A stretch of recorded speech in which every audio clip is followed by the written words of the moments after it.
बिस्मिल्लाहिर्रहमानिर्रहीम अस्सलामुअलैकुम रहमतुल्लाह। 10 दिन का अल्टीमेटम, बहुत बड़ा अल्टीमेटम इस वक्त शहबाज शरीफ को पहुंचा दिया गया, शहबाज शरीफ को दे दिया गया। और ये अल्टीमेटम बिल्कुल इस्टेब्लिशमेंट की प्लानिंग के मुताबिक, इस्टेब्लिशमेंट इस वक्त पूरी प्लानिंग के साथ, पूरे प्लान के साथ आगे बढ़ी है। उसने जिस तरीके से फैसल वाडा को मैदान में उतारा, लॉन्च किया, उधर से MKM को ग्रीन सिग्नल दे दिया और उन्होंने भी हुकूमत के ऊपर हमला कर दिया कि हम बजट पास नहीं करेंगे, बजट पास नहीं होगा तो गवर्नमेंट फारग। फैसल वाडा की जानिब से फ़ाइलें इसलिए निकाली गई हैं ताकि जैसे ही गवर्नमेंट को फारग किया जाए तो उसके बाद इनकी गिरफ्तारियाँ, पकड़ दकड़, इनके ऊपर केसेस, मुकदमात, वो तमाम चीज़ें चलाती जाएँ। और ये 10 दिन का जो अल्टीमेटम दिया गया है, ये बड़ा सोच समझ कर दिया गया, बड़ा सोच समझ कर। आप इमेजिन करें कितनी इसकी टाइमिंग बड़ी अहम है, इसकी टाइमिंग कितनी अहम है, आप ज़रा इमेजिन करें। अब होने क्या जा रहा है, देखें 3-4 चीज़ें इस वक्त एट अ टाइम होने जा रही हैं।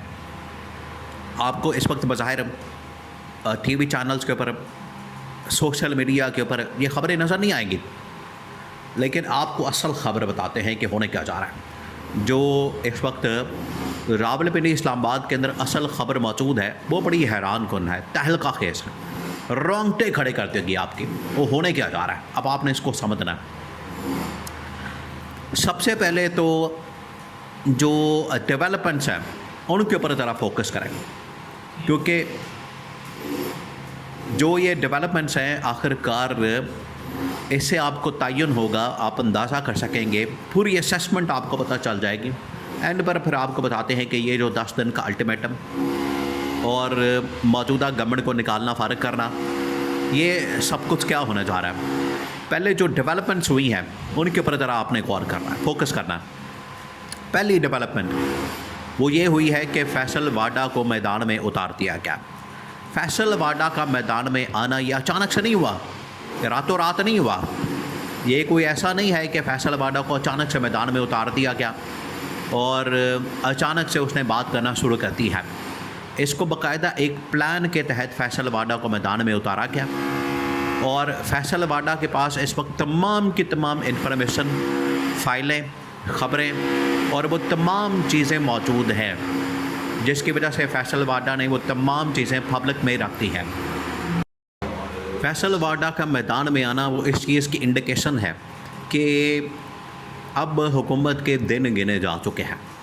जब भी हुकूमत को कोई वार्निंग देनी होती है, हुकूमत को कोई डेडलाइन देनी होती है, हुकूमत को कोई अल्टीमेटम देना होता है, तब फैसल वाडा को मैदान में उतारा जाता है। और इस बार अल्टीमेटम नहीं, इस बार सिर्फ वार्निंग नहीं, इस बार हुकूमत के तमाम के तमाम फाइलें, डॉक्यूमेंट्स, एविडेंस के साथ हुकूमत का कच्चा चट्टा खोल के रख दिया। आप समझें कि फैसल वाडा ने हुकूमत को ज़मीन पर ला कर दे मारा है और फैसल वाडा ने तमाम के तमाम मामलात खोल के रख दिए हैं। तो फैसल वाडा का आना असल में मैदान में ये इंडिकेशन है कि अब हुकूमत के दिन गिने जा चुके हैं। दूसरा जो बड़ी डेवलपमेंट हुई वो ये कि जो इस वक्त नून लीग की हुकूमत को ख़त्म करने के लिए पीपल्स पार्टी और MKM के मैदान में उतारा गया और उनकी जानिब से इनकार कर दिया गया कि हम बजट को सपोर्ट करें। बजट को ये लोग सपोर्ट नहीं करने वाले। बजट को सपोर्ट ना करने का मतलब क्या? इसका मतलब ये है कि मौजूदा गवर्नमेंट के दिन गिने जा चुके हैं और अगर ये बजट पास नहीं होता तो समझें कि गवर्नमेंट गई, हुकूमत गई, असम्बलियाँ गई, तहलील ख़त्म, कहानी ख़त्म। ये होने जा रहा है। ये जो डेवलपमेंट है ये इस बात की असेसमेंट है और पूरी असेसमेंट के साथ असल में प्लान कहाँ बना है। जो सबसे बड़ा सवाल ये है कि प्लान कहाँ बना है, क्या बना है और आगे का जो मंजरनामा है। प्लान ये बना और कहाँ बना। प्लान असल में ये इस्टेब्लिशमेंट की जानिब से बड़ा अर्सा पहले और आपको बता दिया था कि GHQ के अंदर ये प्लान बन रहा है। उनकी जानिब से ये प्लान बनाया जा रहा है कि हमने इस हुकूमत के ख़िलाफ़ अब महाज खोलना है। तो उन्होंने एक प्लान के तहत ये पहले सिनारियो, सीन, पूरे ऑप्शन पूरे बना लिए गए थे और प्लान के तहत गवर्नमेंट के ख़िलाफ़ लॉन्च कर दिया गया। प्लान ये था कि सबसे पहले बजट पास करवाना है, बजट पास करवाने के बाद हमने इसको करप्शन के अंदर, केसेस के अंदर, मुकदमात के अंदर फंसाना है और फिर हमने ये तमाम इत्तेहादी जमातों को अलग करवाना है, असम्बलियाँ तहलील करवानी है और फिर उसके बाद या तो मैंडेट की वापसी PTI इमरान खान को या फिर कौमी गवर्नमेंट। ये पूरा प्लान बनाया गया है। इस प्लान के मुताबिक इन्होंने आगे बढ़ना है। ये प्लान असल में इस्टेब्लिशमेंट ने बना लिया था, अब उसके ऊपर अमल दरामद हो रहा है और जिसमें फ़ेज़ वाइज, ये पहला फ़ेज़, दूसरा फ़ेज़, तीसरा फ़ेज़, ये अब फ़ेज़ वाइज चीज़ें लॉन्च कर दी गई हैं। ये अब आप समझिए कि ये तीसरा फ़ेज़ लॉन्च कर दिया गया। पहला फ़ेज़, पहले इनको प्यार से, बड़े इनको मोहब्बत से समझाया गया, इनको पैगाम दिया गया, कम्युनिकेशन की गई, बातचीत की गई, इनको कन्वे किया गया बंदे के पुत्र की तरह। लेकिन आपको पता है ये लातों के भूत है, बातों से नहीं मानते, इनको आप नहीं समझा सकते बातों से, इनको डंडा देना पड़ता है। फिर डंडा फिर दिया और डंडा फिर दिया आके फैसल वाडा को जब मैदान में उतारा, उसने जब आके इनके ख़िलाफ़ तमाम के तमाम केसेस, करप्शन के, लूट मार के, मनी लॉन्ड्रिंग के एविडेंस, डॉक्यूमेंट्स तमाम के तमाम जब मैदान में रखे, तब इनकी चीखें निकल रही। अब पूरी हुकूमत की तवज्जो राना सनाउल्लाह, ख्वाजा आसिफ, एहसन इकबाल, इब्न के शहबाज शरीफ, उनके लिए मसला इस वक्त आवाम का, महंगाई का, बेरोज़गारी का, मुल्क की मईशत का, मुल्क की सियासी सूरत हाल का नहीं है।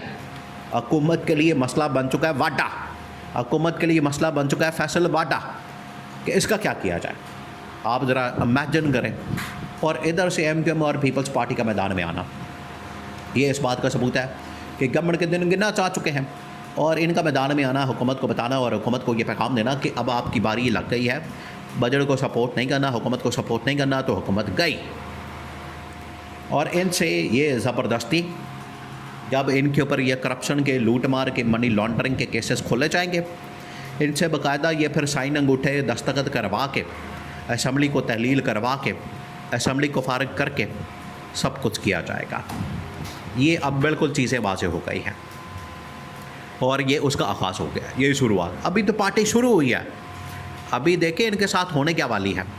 अभी आगे आगे इनके साथ होता क्या, इन्होंने जहाँ पर हाथ मारा है, जहाँ पर हाथ डाला है, शेर के मुंह में, मगरमच्छ के मुंह में, ये क्योंकि यहाँ से अब आगे के मज़ीद हुकूमत, इख्तियारात, पावर, ये सब कुछ हासिल करने के चक्कर में थे कि गिलगित की गवर्नमेंट भी मिल जाए, आज़ाद कश्मीर की गवर्नमेंट भी मिल जाए, बजट भी हमारे पास हो और सूबाई हुकूमतें भी हमारे पास हो, NFC अवार्ड भी हमारे पास हो, लुट मारा हलवा मांडा लगा हुआ है, कोई पूछने वाला, रोकने वाला, टोकने वाला नहीं। अब आया है असल में ऊँट पहाड़ के नीचे। अब इनको वो सबक सिखाने का फ़ैसला किया गया, अब इनको ये बताने का फ़ैसला किया गया और चीज़ें अब फ़ेज़ वाइज, पहला, दूसरा, तीसरा, उस लिहाज से आगे बढ़ रही हैं।